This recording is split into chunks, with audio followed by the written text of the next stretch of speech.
Good morning, everyone, and welcome to my Backgammon channel. Today, I have a special episode, and I'm joined by none other than Will Snellings. So thank you so much for coming to my channel. How are you doing today? Great, Dan. Thanks for inviting me. And yeah, this is going to be fun.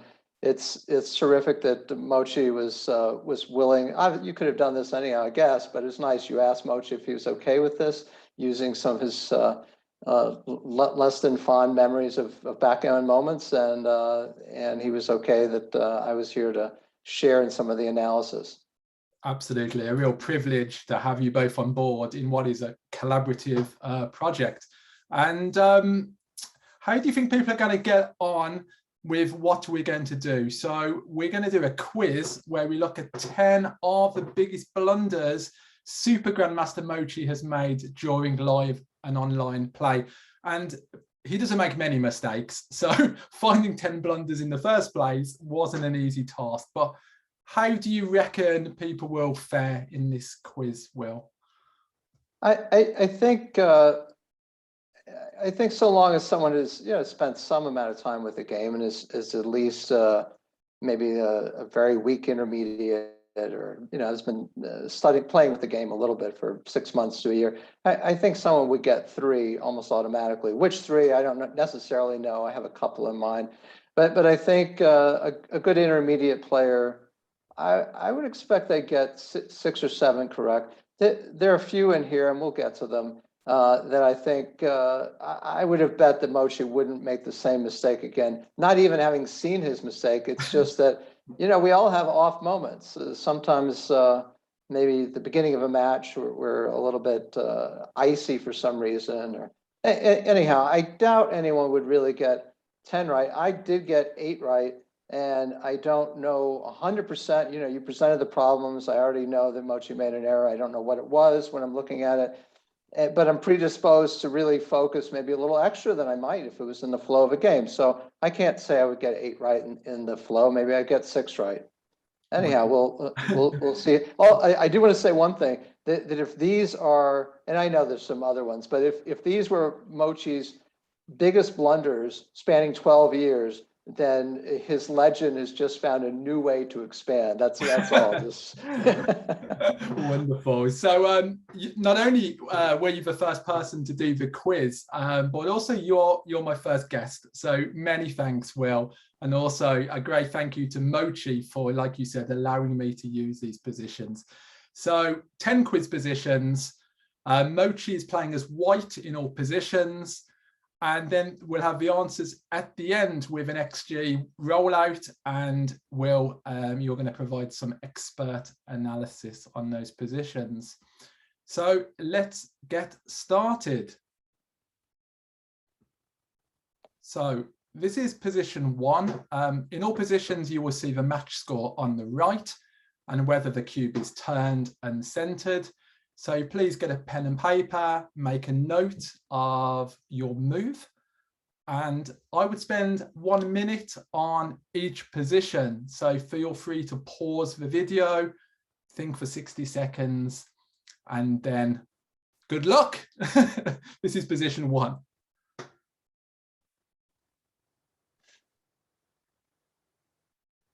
Okay, next position, position 2.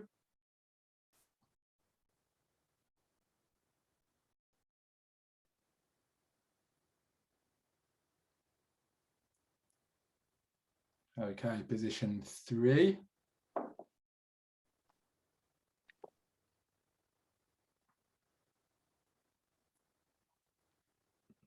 Position 4, here you can see the cube is turned.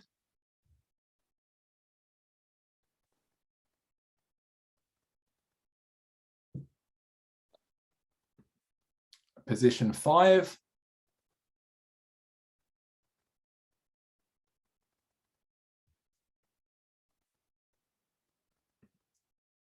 Position 6.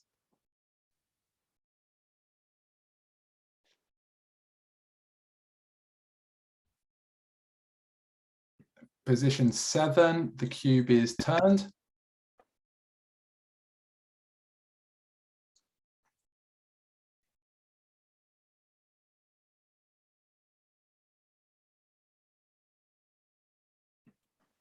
Position 8.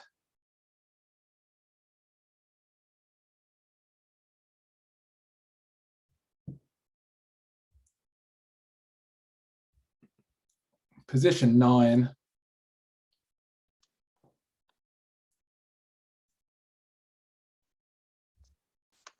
And finally, position 10 with the cube turned.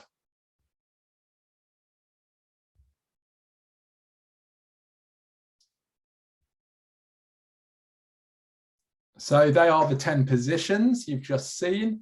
Hold on to your answers. We're going to go over the analysis in a moment. Please feel free to add to the comments, how well you did in the quiz. Be good to hear how people do. Now, before we look at the answers, just a few points. An XG 1296 rollout has been done on the best 2 moves, and also the move Mochy played, if not in the top 2, and Mochy's move is going to be shown on the right-hand side. We're going to have some comments by Will, which are going to be made available in written form as well. So please contact me. I'll put my email in the description to the video, and you can have those courtesy of Will. And I will also put the links to all the matches in the video description. So if you want to know how the game unfolds, how the match unfolds, then yeah, check it out. So, Will, how you doing? Very, very good and ready to go. I will say that I am going to be looking down and reading off of some of my notes, although Dan is going to ask follow-up questions, and that'll be much more interactive, but that's how the process is going to go. Right. So let's get started then. So position 1. So here we are. You can see the rollout on the left, and you can see the move that Mochy played on the right in purple. So over to you, Will. So I'll make the one overall comment, which is sort of obvious, but I think worth restating. The fact that Mochy, we're going to go through numerous big errors that he made, again, spanning 12 years. Let's keep that in mind.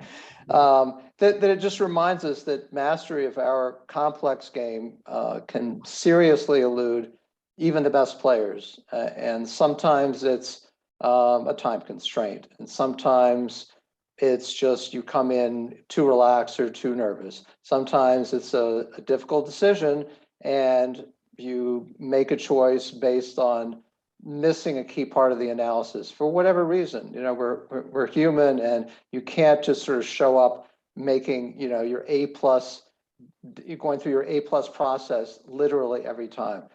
Some is about time, and some is about just other human variables. Let's call it that. So with that being said, addressing this first problem. So Mochy made this error, as we can see, 9 years ago against Shimura. And apologies to any mispronunciation of Japanese names in advance.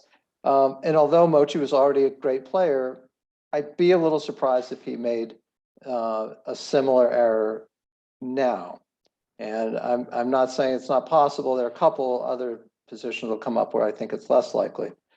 But I'd say that even if he made this mistake, he reviews, as most players do, certainly most elite players, go back through their matches, whether they won or not, and check out the kinds of errors that they're making. Part of that is because usually they're in a tournament format and they've got more matches to play, and they want to catch themselves maybe being a little tight or having certain predispositions that are interfering with their playing their best game. And so it's just a process that they go through most of the time, but especially if they have a little time between matches and they can check out the highlights of their errors. It just keeps them open-minded. It does. If they won, they're not overconfident because they're going through mistakes they made. If they lost, they want to see if there's any particular reason why, if there's a theme, and so on. So I would certainly say that this particular error is the type that would probably burn in his mind. I know it would sort of burn in mine. And we're going to go through the thought process and what's right and why. But the fact that if an error really stands out and you get a feeling attached to it, it's sort of sticky in the mind, and you're more likely, it's like an imprinting process, so it's more likely to stay there. And if something even roughly similar comes up, at least one of the components and why you didn't make the right play will sort of stand out to you. And that could last for a day, it could last for a few days, it could last for, indefinitely. It depends on the person and how your mind operates. So in this case, certainly a person, and maybe in Mochy's case as well, might have focused on, first of all, you're coming out with a 6. So you have these two choices of how to play a 3. You either continue on or you make this play of going 4-1. A third look could be going 6-3, but it's a little bit strange to be getting rid of a builder for your 5 point while not adding a builder for your ace point. So let's kind of rule that out for now.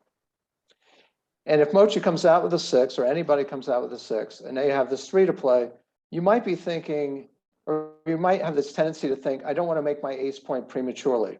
It's, there's just a lot of games in which making your ace point before it's necessary is incorrect. You've already officially put this man out of play. It's contributing to a potential closed board. But on the other hand, there's scenarios where you didn't really want it. You might want to recirculate this checker or whatever. So I'm not sure. I think Mochy has, or at least used to have, a slight tendency to avoid putting men on the ace point, which is perfectly healthy. But any of us can have tendencies where it's a little bit overdone. So that might have been part of why he was reluctant to go 4-1. The second part is that certainly an intelligent analysis of difficult decisions is how does my opponent's next roll play? And if you come out with a 6 and you make the ace point, you can count up the number of shots. It turns out there are 28 numbers that hit you this way. Whereas if you continued on to the 13 point, only 27 numbers hit you. And that's not a very big difference, but of course that could be, if that's the only thing going on here, that's the decider, this one extra hit number. But there is more going on to it than that. And let's look at these two aspects. So the making the ace point play, so going 4-1, does something which I'm not the first person to term this, maybe it was Paul McGreal, but you're bringing points to your builders. So if you make the ace point, you now have two builders to remake the 4 point, and you also still have the 2 builders to work on the 5 point. Whereas if you continue on, if you go 22 to 13, we can see that you have a 5 to make the ace point, and you also have 5s and 1s to make the 5. So you don't really have as many active builders to make your next point in the board. And we're talking about a board that essentially, if it's going to have some action involved, is pretty much just a blitz board. You're just trying to make as many points as you can while there's some action going on.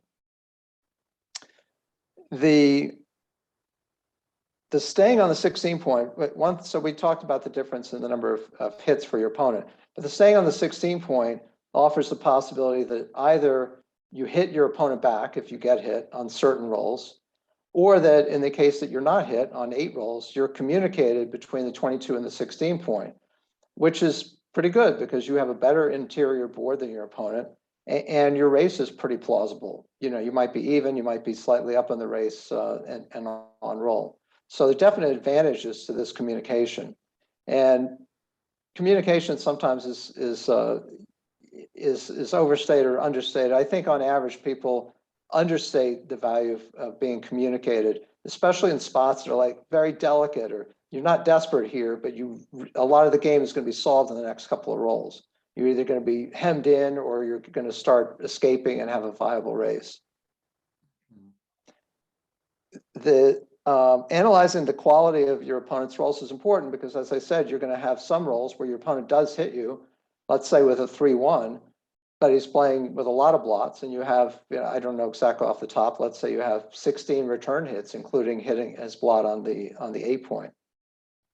As well, if you ran all the way to the 13 point, you do get missed on double 4s as one of the misses, but it primes you in on your opponent's 9 point. So again, all roles are not created equal. So this is how I would look at the position, and this is how it felt. I felt pretty comfortable with having made the 16 to N1 play, and it turns out that's pretty clear. Wonderful, fantastic insights there. Well, marvelous.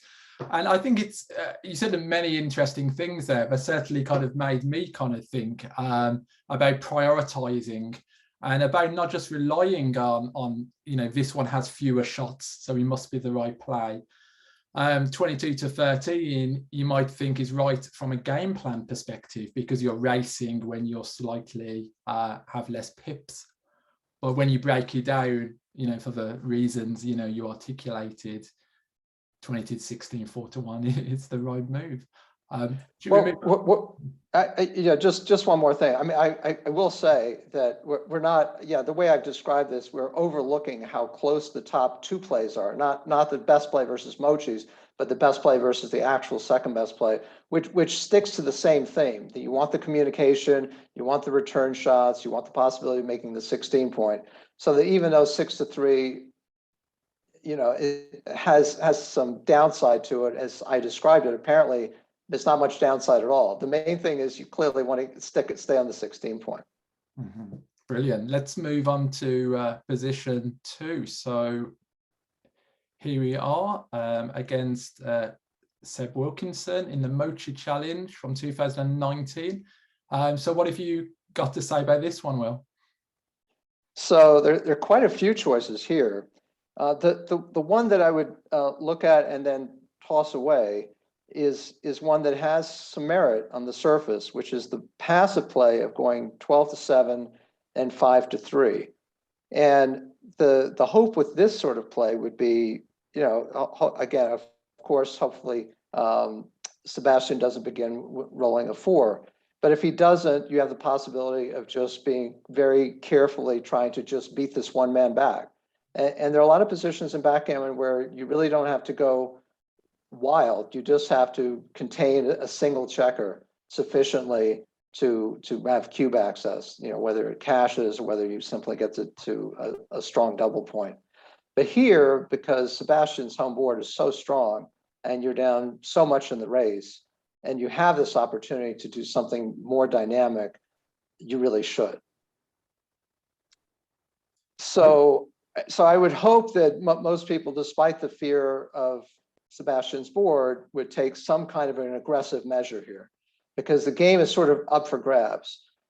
You've obviously rolled something well enough to either hit 2 men or make the 4 point, and you just need to suck it up and seize the opportunity.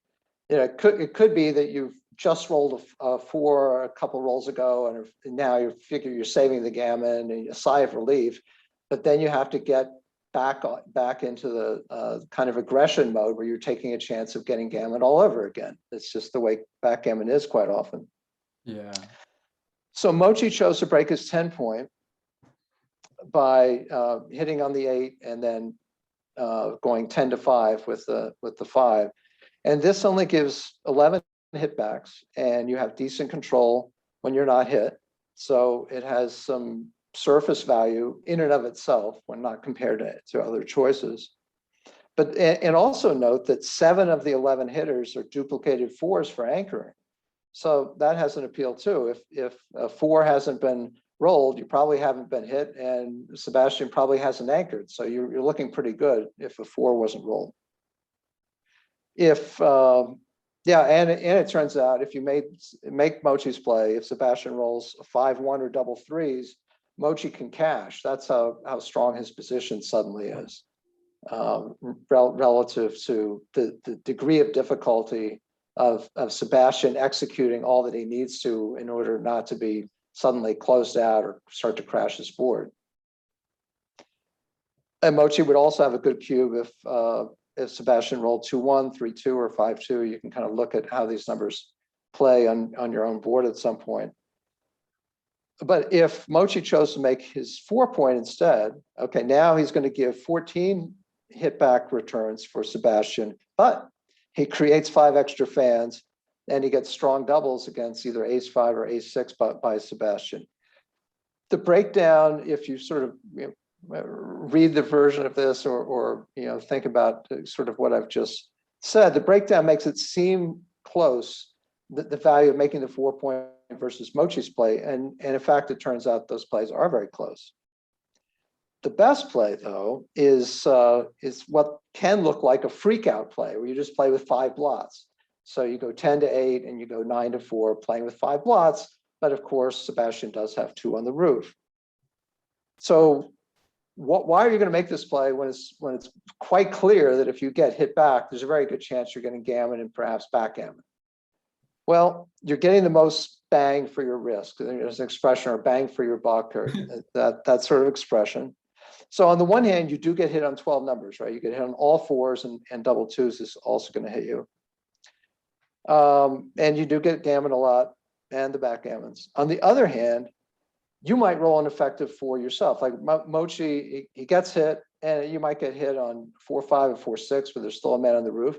Mochy's entitled to roll a 4. It's not like you're just dead in the water, like that's it. He rolls a 4 and you're backgammon or something. Yeah, unless Sebastian rolled double 4s, and that's pretty much lights out.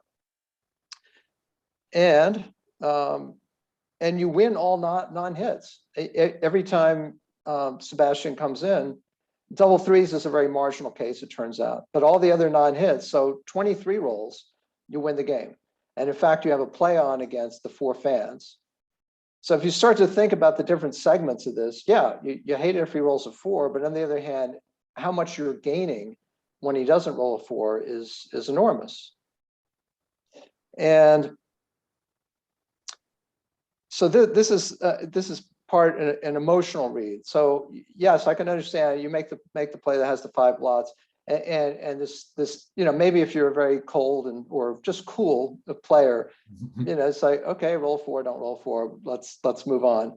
But other players, there's a certain amount of fear they can go on with. Geez, what am I doing? Surely I can take my time. I don't have to make this big a play. And that's understandable. But sometimes you have to, if you can, flip the script and imagine you're the other player. Like how enthusiastic are you with 2 on the roof and knowing you have to roll a 4, which is unlikely, which is only happens a third of the time. So that can balance, if you're prone to upwellings of fear, at least try to put yourself in the other person's position, and if you're fear oriented, you should feel a lot of fear from their side if you can, empathize in that way. Yeah. So that's kind of my summary here. Wonderful. I mean, you often find it in newer players that they are more reluctant to play aggressively, even hitting a blot on the 5 point when the opponent is trying to make the anchor. So what advice would you have, Will, to play more aggressively, particularly for newer players? I think some of it is just experiencing it a lot, especially if you're being coached by someone who's fairly good and encourages you to take this risk. Just it's good if they've explained that there's a lot of risk in backgammon. You're constantly making decisions where nothing's perfect, and you just do the best you can with the numbers and choices available, and that you're both players are going to get hit a lot, so that they should not only see how many times some bad stuff happens to them, but pay attention to how many times bad stuff is happening to the other person as well. Don't get so myopic that you think it's just like, surely I'm going to get hit, and you remember that, and maybe you're right, maybe you got hit the last 4 times you made this play, but just try to have a little faith. Yeah, it's like a kind of dark empathy. Right. Let's move on to the next one. Position 3. This is against Kihara in the Osaka Open from 10 years ago. So, yeah, over to you again, Will. So playing from the side of a backgammon, playing against back games, it isn't easy for anyone. And we know that XG doesn't play them. It depends on the type of position, type of backgammon, but in general, it doesn't play them that well. So that's a little unreliable, although better than the average human for sure. And we just don't get enough practice with them. So Jim Pascoe is very famous for understanding and having played probably more back games than anyone outside of the Middle East, let's say. And there's some fine players. I don't know names. I've been told of a few players. I think a couple are from the Middle East that are supposed to be tremendously good backgammon players. And perhaps they just set up boards and start with a backgammon as their opening position. I don't know how you get such experience, but everyone else is fumbling along at their own particular level. Now, obviously, Mochy is the best player in the world, and presumably of the top 10 players, he might be the best at playing backgammons. I don't know, but in any event, they're very challenging, and yeah, so for our purposes, despite XG's shortcomings and some back games, we're going to trust XG in this case, even by degree, because we're just trying to understand a position and analyze it as best we can. So Mochy chose to hit while making a prime at the same time in front of Kihara's now 6 men. And primes are good, and having opponents having a letterman back is generally good. But in back games, it's very tricky because you don't want to give your opponent a lot of timing. And timing is reflected in the number of pips they're behind in the race. Now, there may be some more contact here. It's not completely solved exactly how many pips Kihara's behind, but he's certainly already having 86 and then adding another, 10 pips plus Mochy's roll. He's down over 100 pips, and it's terrific timing, especially with Mochy already having 2 men dead on his ace point. I could discuss this position lengthily and perhaps not always entirely correctly. I'll try to stick to the main points here. So timing is one thing. It's also very important that you not give your opponent, in this case, Kihara, a chance to make a third interboard point, especially when he's already got, what we refer to as timing. And if you make Mochy's play, he's got now 13 rolls. He's making the bar point. He's got 13 rolls from the roof that are going to make the third anchor, and he's got men to play with in the outfield. He's not hurting for timing. He does not forced off of any of these anchors anytime soon. So that's one reason why it would be a small flag, not necessarily a full-on red flag, but it would be a small flag that I'm not sure I want to make this play if I know that, again, 13 numbers are going to make this game really difficult to bring home from Mochy's side. It doesn't happen immediately. These back games unfold kind of slowly, but Mochy would kind of cringe, I think, if it's all started with a 3 from the roof. So another possibility was to make a passive play, which is 21 to 11. You don't hit anything. The temptation in backgammon is always, hit, or I can hit 2 men. But when you're playing against a backgammon, you really want to at least consider some passive choices, which could hurt your opponent's timing. In this particular case, Kihara already has a lot of timing, as we mentioned. So he's got 96 pips worth of timing. It's Mochy's roll plus the 86, and he's got a small window. These things usually don't play out, but he's got a small window of hitting that checker out on the midpoint and over a lot of rolls, developing some kind of an offense that creates problems for Mochy before he actually starts to bring his men in. So yeah, I don't see enough advantage in this particular case to the passive choice.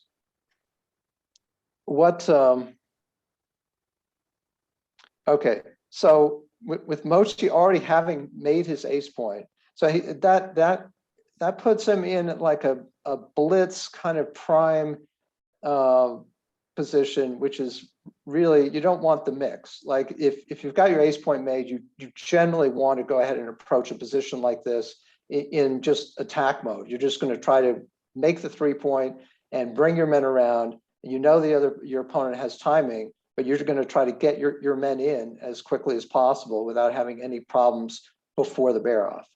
And so this would have been my choice for that reason. I mean, I think we discarded the passive play, and we discarded the play that Mochy made because of the 13 super valuable rolls from the roof for Kihara. Excellent. Are you surprised by the magnitude of the blunder making the bar, or not particularly? Well, again, we're just going to act like XG is correct with these evaluations, which is murky, but we won't keep dwelling on that. I'm not I'm not that surprised because again, the impact, I mean, and in back game errors or prime versus prime errors, the errors are often quite substantial, even if the plays look relatively similar, or you're saying, well, or you feel like you have a good advantage no matter what you do.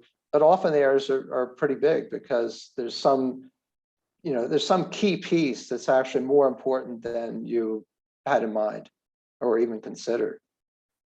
Wonderful. Next position, Will. Number 4 against Hideaki Ayueda, and the cube is turned. Over to you.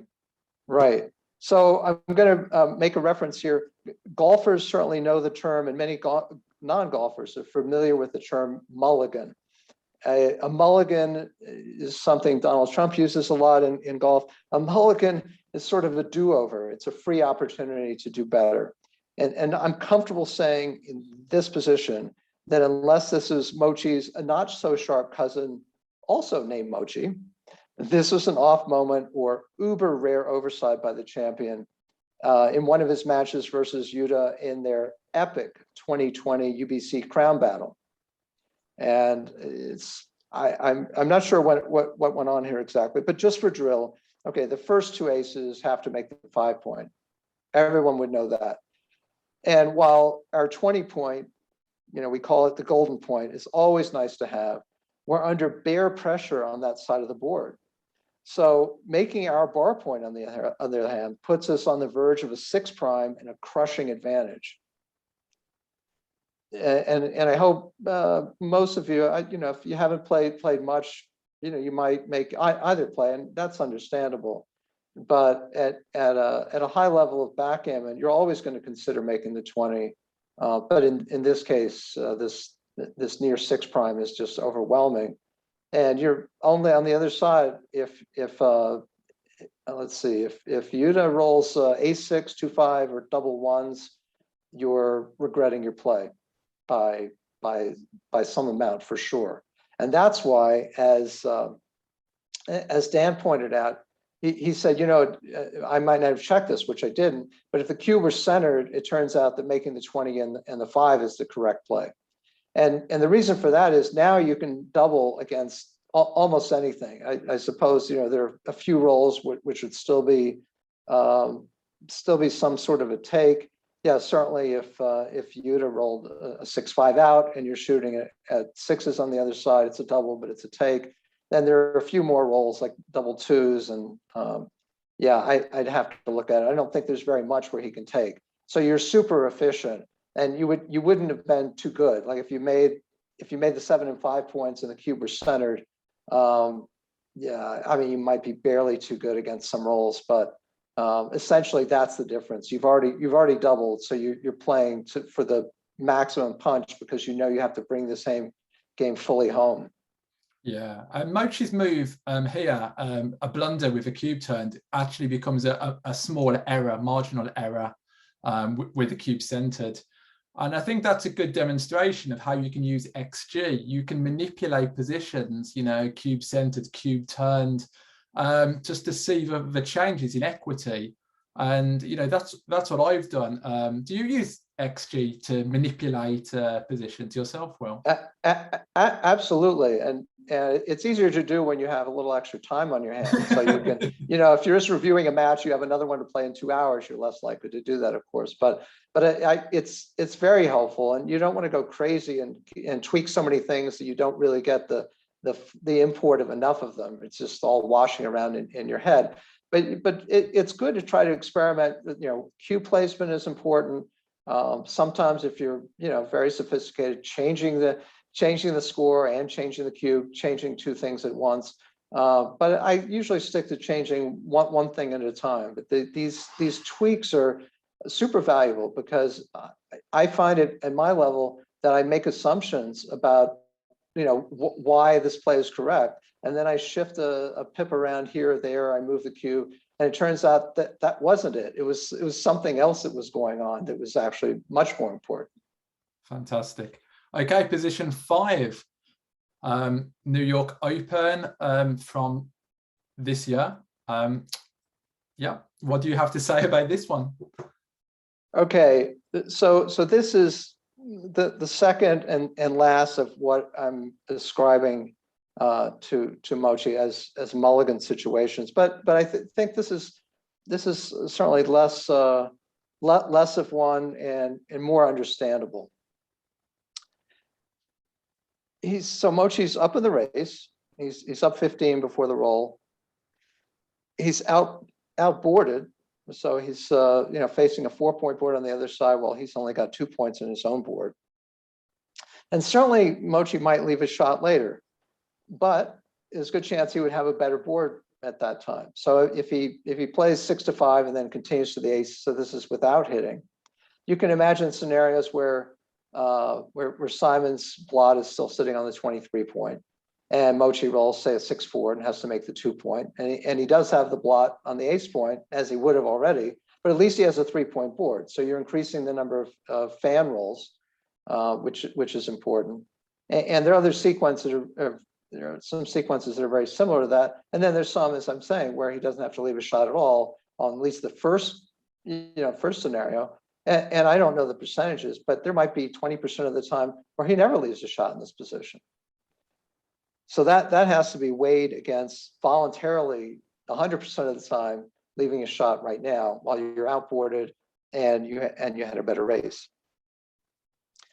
So Mochy certainly would gain on his play where he is hitting and going to the ace. I'm sorry, he's not hitting and going to the ace. He's hitting and he's going 6-5, which is, so he's giving 12 shots from the roof, not 11. On this play, he gains enormously on the 4 fans, of course, not to the extent that he would have a double, but he has a really good position. There are these blots in the outfield. He rates to cover the blot on the 2, and so he has good initiative in the position. And it's possible that Mochy was thinking, well, there's a good chance I'm going to leave a shot anyhow. Why not leave the shot right now while Simon has some blots in the outfield. And also, if I happen to get hit, there's a good chance, unless I just fan for 3 consecutive times, that I'm going to enter and maybe give myself some timing for this 21 point. Because at 21 point, you can imagine with a decent race lead, you might get squeezed off this anchor at the wrong time, or forced to do some pretty ugly things with your home board.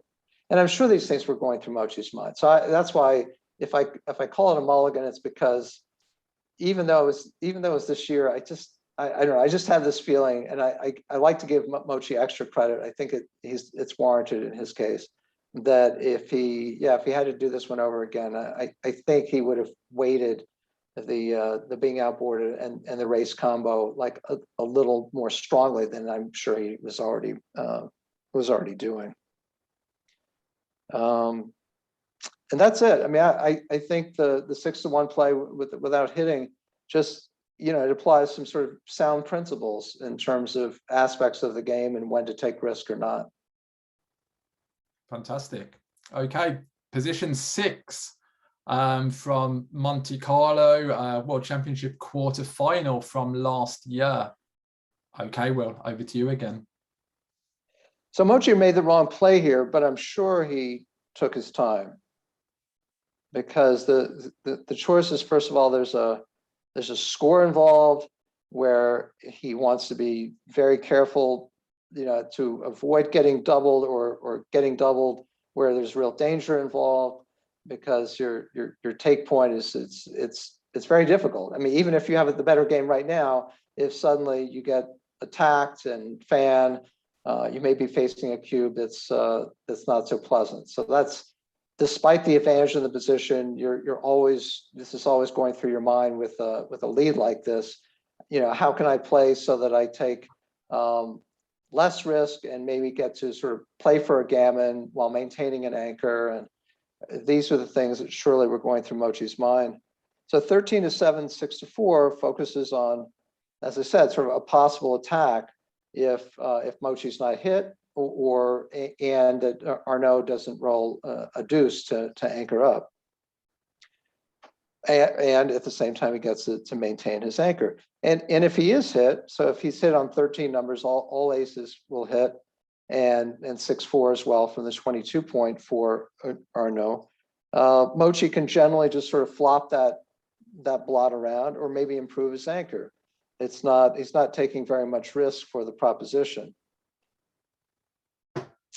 And he does avoid some scenarios where Arnaud's 11 men in the zone luckily rolled so precisely as to devastate Mochy, especially with this cube access issue.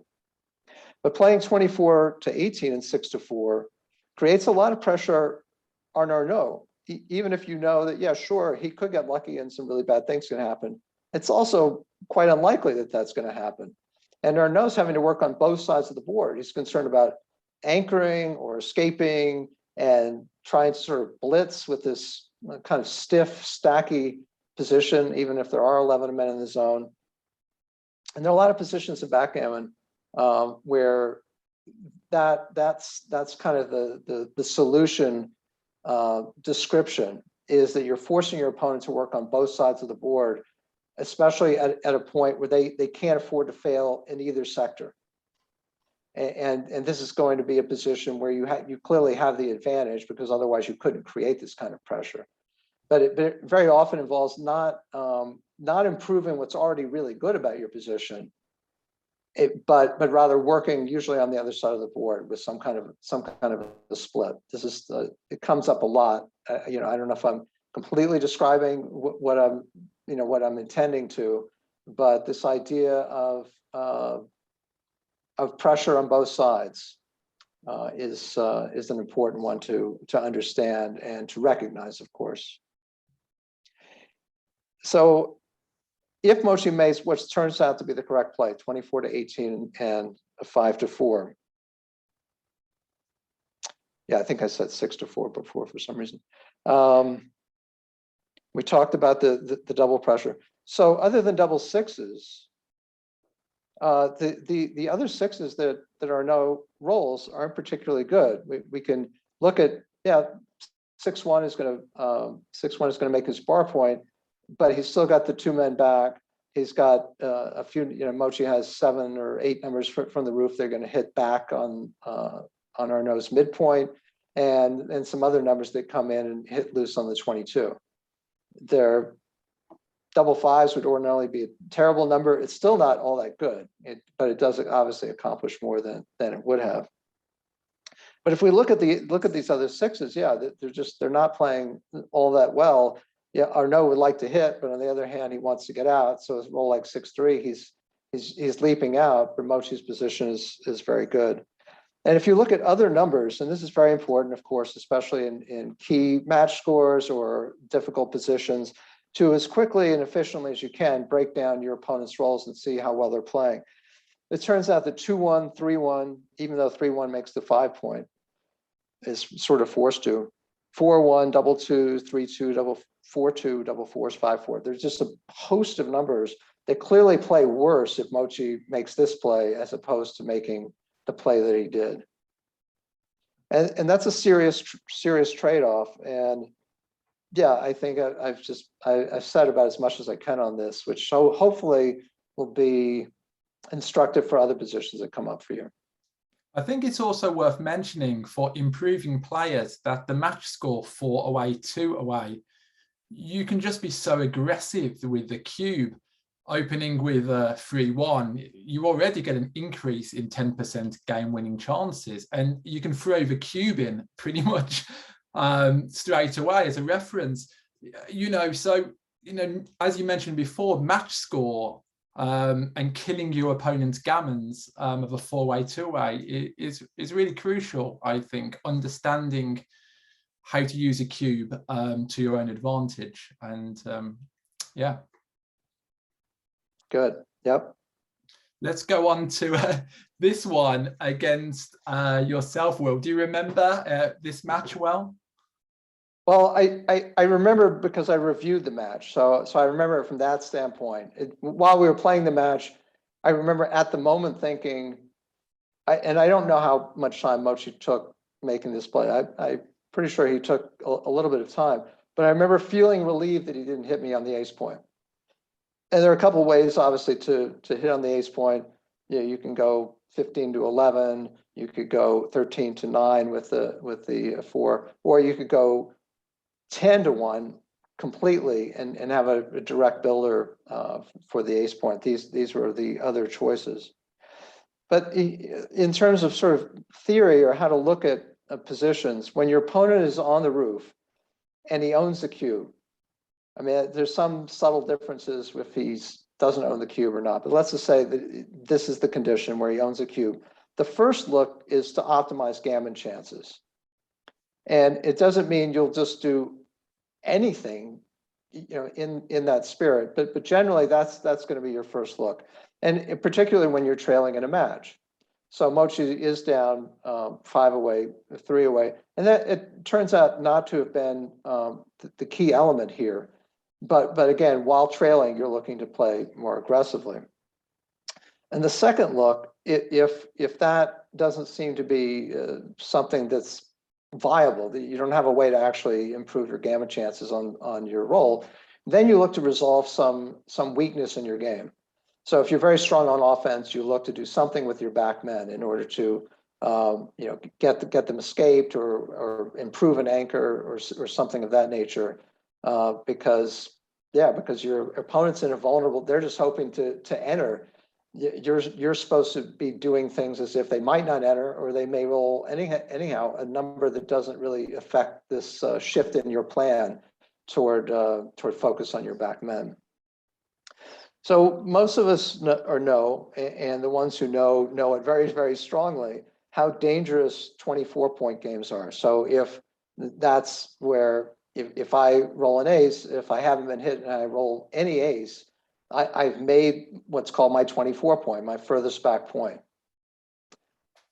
The ones that are especially strong are ones with good timing, where you have a lot of men to play. They're not all forward in your board. You have a lot of flexibility to keep moving men, and whether you get hit or don't get hit, that you won't have to give up the 24-point, and where you're going to have a chance to win the game if nothing happens and your opponent's taking their men off. If they're bearing off, you still have a chance to hit them and win the game. So in this case, I've got pretty good timing or fairly good timing, but I've got very good offensive structure. So if I roll an ace anytime soon, I've got a chance to not only later save a gammon or win the game while my opponent's bearing off, but I also have some early chances to win the game by virtue of, in this case, Mochy having a lot of blots around and my having good structure where I can take liberties to see if I can just win with that structure or just create more timing for my ace point game. So Mochy's play was thoughtful, for sure. His idea was, I'm going to sort of go outside in here. I'm going to try to work on making my 5-point. I'm going to keep some amount of communication with quite a bit of communication with my checkers. And if I happen to get hit from the roof with a couple of these numbers, I'll have a lot of return shots as well.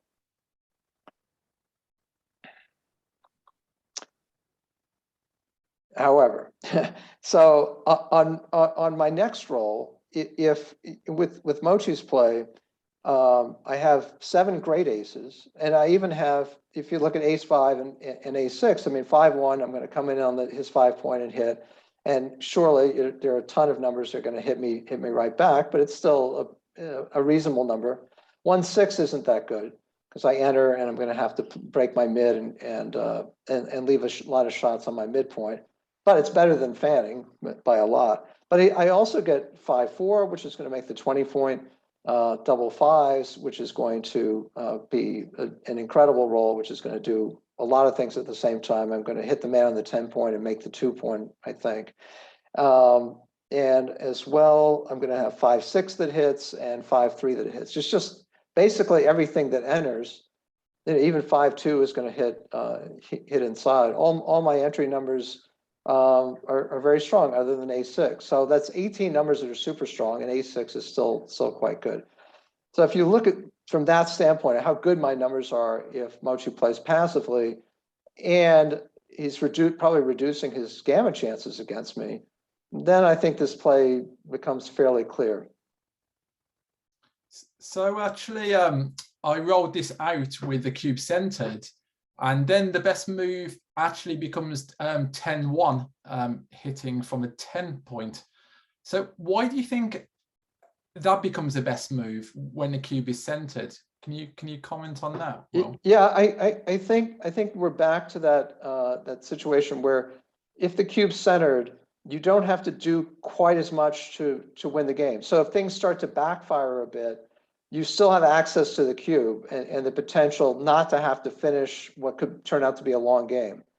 So yeah, I mean, it's subtle because I imagine the difference, you're swinging maybe 0.5 in equity, which is, it's substantial enough. But the key is that, again, he's playing with, what is it? Yeah, he's playing with one extra blot. And he also, it's a little more difficult for him to cover the ace point. And this only matters in the margins where you still have the ability to go ahead and double your opponent out. Maybe not immediately, but just you're going to have that possibility on any roll for numerous rolls to come. So you're less interested in the possibility that your opponent might blow you out of the water on the next sequence.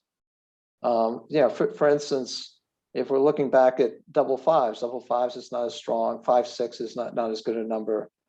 But if you've already doubled, you just have to play through that and just kind of be optimistic about your game plan. Okay, position 8. So against Sandor Liloff in 2014. Over to you, Will. So this is a complex position, not necessarily in terms of not really in terms of degree of difficulty per se, but there's so many pips involved. So each side is starting with at least 185 pips, which tells you that it rates to be a super long game. How many rolls we're going to go from here until the cube's turn correctly. Who knows? Could be 20 rolls. It's just there's a lot that has to happen here. So Mochy approaches by making the purest play possible. Pure plays involve primes, involve making the next important point in your offensive structure. That's what we're usually talking about as far as pure plays. So he went for the attack play on his 4 point and then scooched up the blot on the 23 to the 22. So he's taking an early shot for a major advantage if he happens to get to his 4 point before being hit back there either now or soon. And for Sander, he's got 26 rolls that are going to hit somewhere, not including against Mochy's play, not including the very effective double threes, which is a lot of quality rolls. But the game just sort of goes on because, first of all, Mochy has both 5 points, and Sander has no offensive structure. So getting hit is worth something, but it's not worth a lot. And that's, I'm sure, what went through Mochy's mind. Look, I'm going to fight for this. If it doesn't work out, it's just a long game. I've taken relatively little risk for something that could be a substantial game, and that makes sense. I would have played 18-13, and if I was in a shootout with Mochy and he made his play, I would have said, yeah, sure, that could be right too. And not just being nice, is I don't know, but I would have played 18-13, which is kind of nursing the advantage that we have in having both 5 points. And there's some pressure over time on Sander to roll reasonably well and roll a 3-2, 4-3, 5-4, construct a new point somewhere, because at this point he's very stiff. And my idea with 18-13 is that that I want more men brought into the equation. I want to spare on the mid because Sander may be kind of flopping out with men, and I'd like to be able to hit and not have to give up my midpoint prematurely. I'd also like to use that man along with the 2 spares on the 8 to slowly get to a position where I might be able to make my 4 point or make my 3 point. So that would have been my idea. It turns out the right play is 23-18, which does, I mean, for me, and I'm sure pretty sure for Mochy, it seems kind of stiff and taking a little bit of pressure off of Sander while we've got an advantage. Now, making the 18 point doesn't mean that now we're married to the 18 point at all. It's a sort of a way station and blocks a couple of potentially key rolls for Sander improving his position on the first roll. So that's really all I have to say about this one. In well, in busy position, in busy setups like this where you've got checkers all over the place, how do you come to isolating the best play? Do you have a kind of a method to kind of locating that at all? Yeah, well, I'm certainly thinking in terms of keeping and creating valuable long-term assets. And like I'm not going to be giving up the 20 point anytime soon unless there's a good reason. And obviously, I have a slightly better board, and the race becomes a factor. And but if there's a clear reason, I'll give it a 20 point. Otherwise, I'm maintaining key structure, and the rest just sort of flopping men around. That's fine, and that'll sort of take care of itself. I want to be somewhat communicated. I want to put pressure on opponent's weakness. In this case, he doesn't have anything, so I like having at least one or two men far back in his board, so he can't just start dumping checkers in there to try to create a board with blots instead of full point making numbers. And that's just put it's easier said than done sometimes, but put men in good long-term places. Even if they're hit now, just sort of keep doing that. And if you're doing that and your opponent's not doing as much of that, it turns out to be a big advantage over the course of a long game. I mean, some players, including myself at times, have like flashes of board blindness where they might miss something obvious in a quadrant of a board. Like, how do you go about redressing that problem, would you say? Well, I do have, I think I discussed this in one interview I did with Mark Olson, that I have a couple of things that I return to. One is to pause, and pauses don't have to be long, but sometimes you're reflexively, if you're sitting on a board, you're just like grabbing pieces almost too soon, or you're on the keyboard, you're just ready to press something a little too easily. An extra 2 seconds per play, unless you're playing such a speed game that you can't afford that, it is important. This pause can involve a breath, and it hopefully involves kind of scanning the board, not even if you were rooting for an ace, let's say, unless it's an ace from the roof, which is completely obvious, that you really want to make sure that this in fact turns out it was your best play was the play that you were rooting for, that there's not an option given that you've rolled double aces instead of just a random ace, for instance. So it's important to really see all quadrants as much as possible, unless literally all the game is happening exactly in this 1 or 2 quadrants. I find that a lot of the mistakes are made in not moving back men, for instance. So I have like internally, it's not even a word necessarily, but when I talk about vision, I'm often looking at the back men. Because the forward stuff, making points and attacking is, we make mistakes there too. But the more continuous mistakes are made with not moving back men or not moving them correctly. Interesting. Okay, let's move on. Position 9 from 2020 against Martin Foldiger. Over to you, Will. So Mochy's down substantially in the race, which it's always good to be focused on. Here should be kind of clear, even without necessarily counting the exact pips. And on the other side, if we look at Foldiger's, we'll call Martin. If we look at Martin's position, it's quite stiff, right? He has no spares on the 8. He has this big stack on the 6 point, and he has this one man back. While offensively, Mochy has his 4 point made. He has some builders. He has some flexibility in the outfield. So the game, as I saw it, rated to be quite close in terms of either side having much of an advantage, and XG verifies this. So I mean, even though sometimes we get so fixated on the race, or some players get so fixated on the race that they think, oh man, I'm going to have to do something wild because I'm crushed in the race, but understating their own positional strengths. Without a point making roll, which Mochy didn't roll. But the idea here is to make a dynamic play so as to increase your chances of containing the opponent's back man, or in this case. So you don't want to play really tight. That's why I would reject instantly the safe but non-thematic play of 13-4.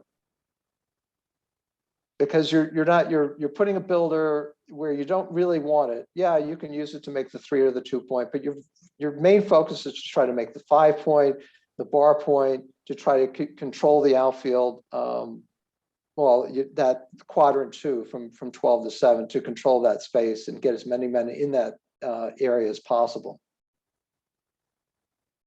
Mochy made a good looking choice along these lines of 13-9, 13-8.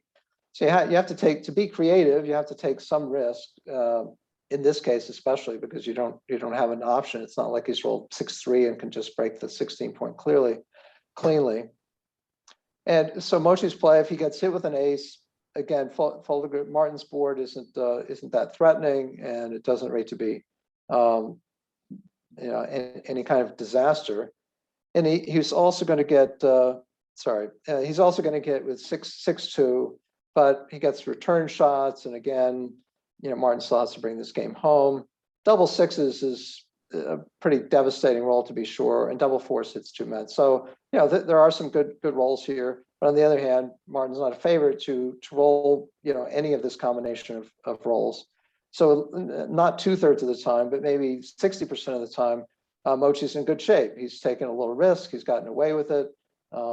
It's a good chance that Martin's not much more flexible than he was before the roll, or only slightly. And he's got ammunition for the 5 point, for the 3 point, for the bar point. So I definitely understand this play, and it has the correct focus for sure.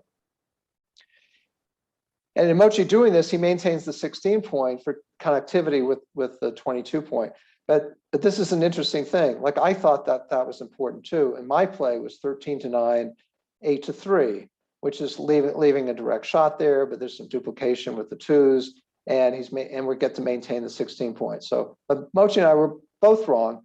Maintaining the 16 point is really not that important in this case. You need more ammunition and a more dynamic setup of an array of builders in order to hopefully achieve your purpose of containing Martin's a backman enough to the point where you might get a good double despite being down substantially in the race.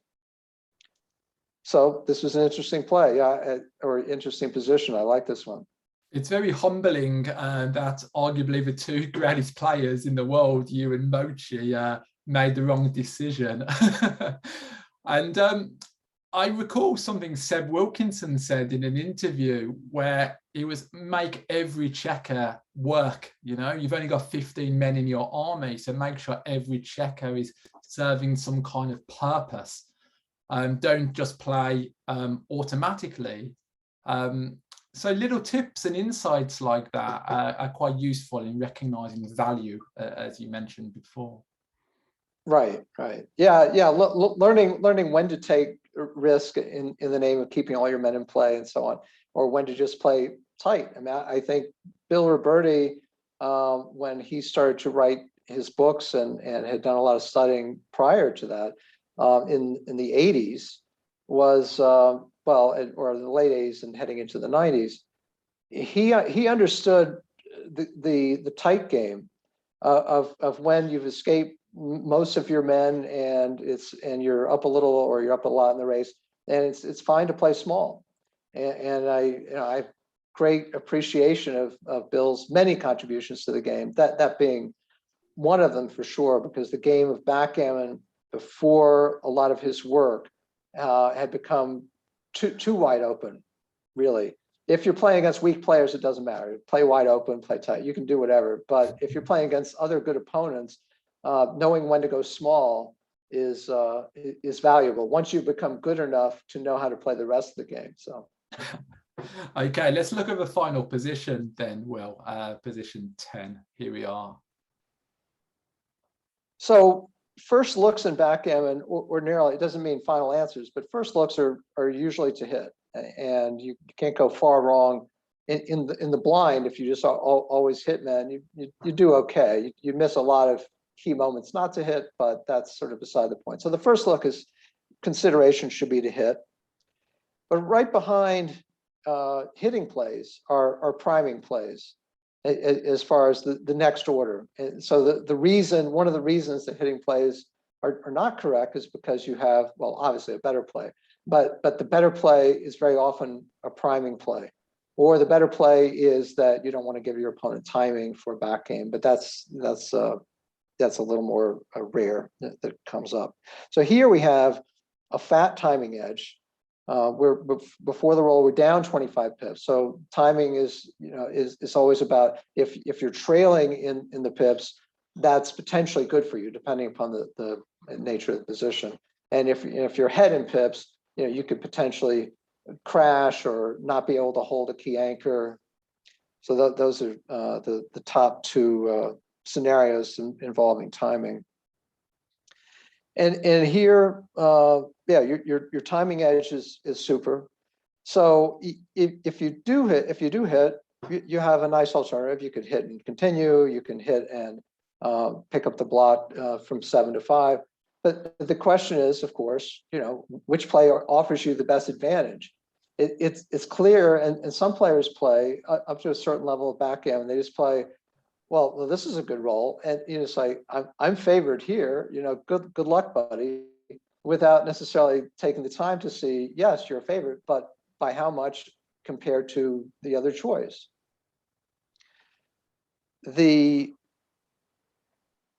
As I saw this position, I'm looking at, okay, if I make my bar point, if I play 13 to 7, the 2 is pretty much automatic because you're taking almost no risk to go 11 to 9. You are going to get hit with 3-5 and 2-6, but your opponent's playing with so many blots that you're fine with that, and you're just playing with the notion that you're going to try to make the 9 point, or even preferably make the 4 point on the next roll or two, and really seal your opponent in. And the beauty of this play is that your opponent, again, this timing issue, but they really have to roll some very small numbers for the next roll or two. Like all of their 3s, 2s, and 1s are tied up. And yeah, sure, they may roll one of these combinations, but when they don't, their priorities would certainly be to make their 5 point, but they're running out of time to be able to split their men, and and they also have a couple of gaps in their board, and it looks very difficult, even if they roll a combination of small numbers. And if they don't roll a combination of small numbers, they're not drawing entirely dead. It's backgammon after all. There's always afterlife, but their position looks nearly untenable. They're going to end up having their 2 point. They still have a blot on their 5 point, and they're getting hemmed in on the other side with little time to figure out how they're going to get up and out. With the play that Mochy chose, which was to hit, involving hitting, at least he went hitting out. It still puts a lot of pressure on your opponent, but it's less pressure because there are a lot of rolls. In Mochy's case, he left the bar point slotted. There are a lot of rolls that come in and hit. Of course, we've already got 13 numbers that are going to hit us on our bar point, and a few others that are going to come in, either anchor or come in and make our 5 point. Yes, we're an underdog, but we have a lot of extra life compared to what I was describing before if we made the priming play. And then in Mochy's case, if he had chosen, if we hit, I mean, it does turn out that the second best play is and barely, right, is to lift to the 5 point. But the reason here is that we have such a big advantage in the position as is, that unless Tamoya rolls double aces from the roof, he's really in a squeeze where, again, he's got the blot, and we've got all these men in the outfield. He doesn't have his midpoint. So we rate to be able to, make our bar point or make inner points sort of at our leisure, without having taken this immediate risk of having this blot on our bar point and the possibility of ending up with, at least 2, but possibly 3 men back in some scenarios. I think in a position like this, you have to adopt Zdeněk Žižka's approach from the Žižka method, which is the narrative, play the narrative forward of what will happen after making the move. What do you think will unfold? And I wonder how often players do that. They see the move in context of a sequence of moves. What do you think about that, Will?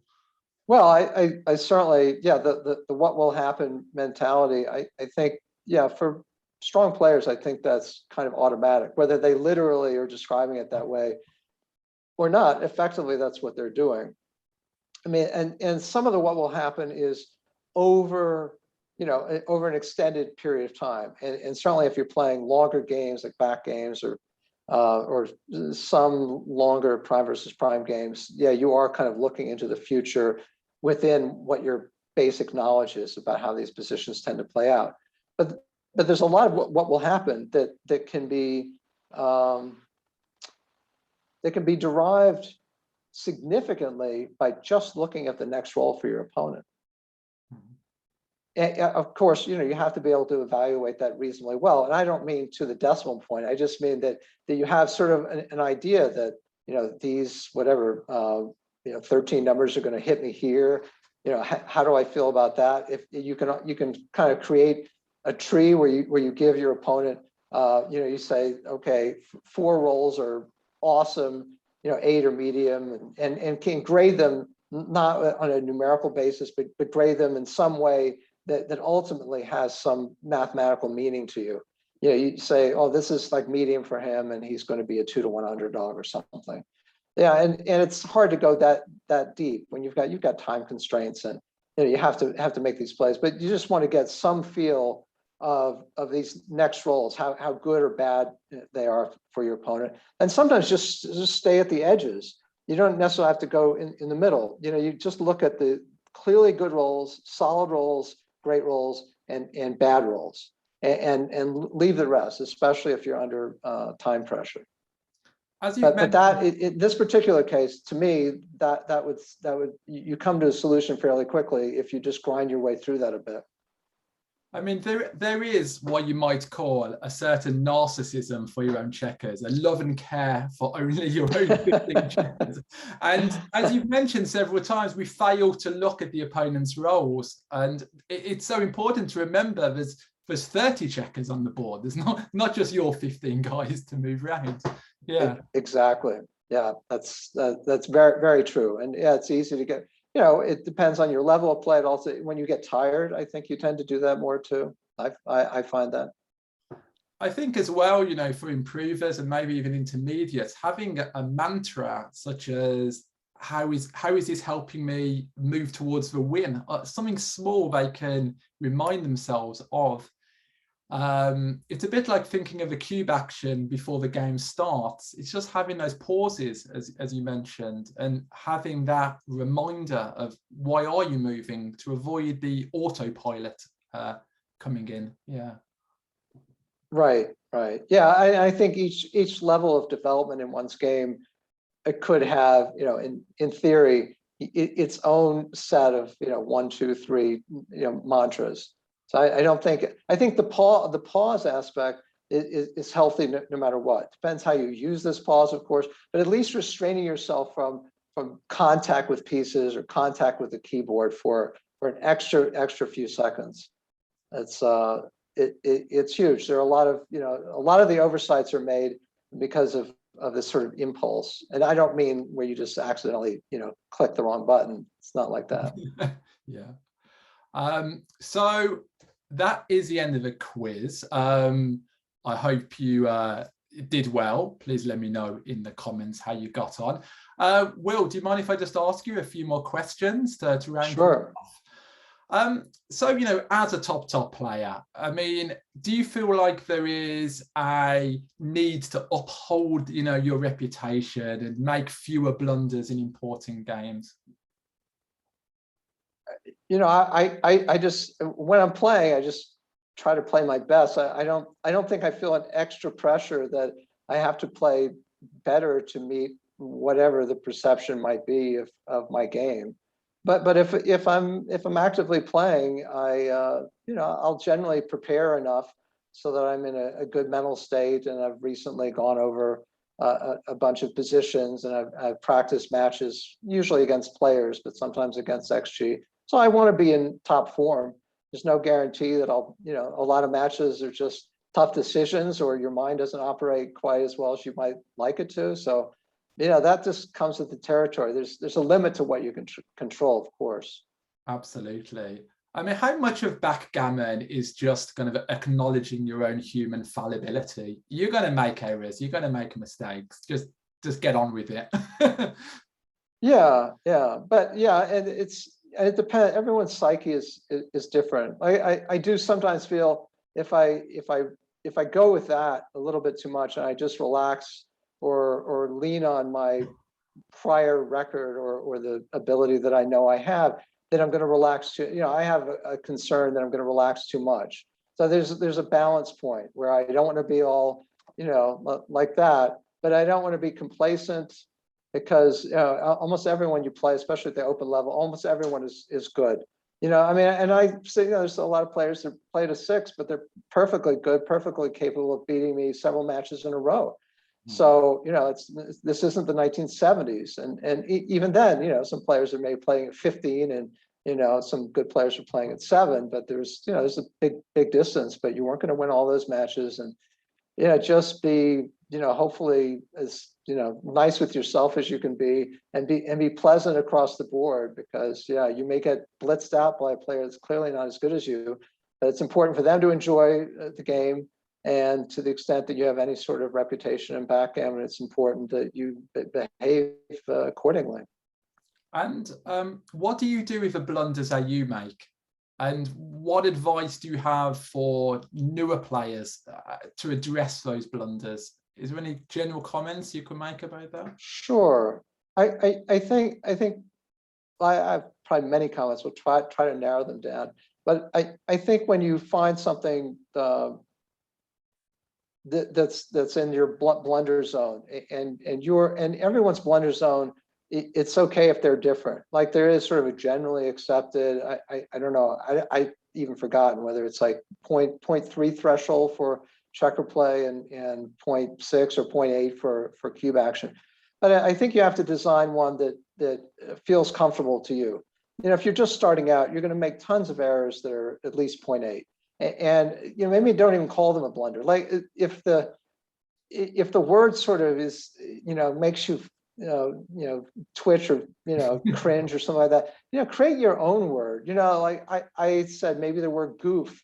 Oh, I goofed. It was a goof or something. I mean, it sounds friendlier, more like there's a clown involved or something. But be as gentle with whatever your level is. Be as kind to yourself as you can.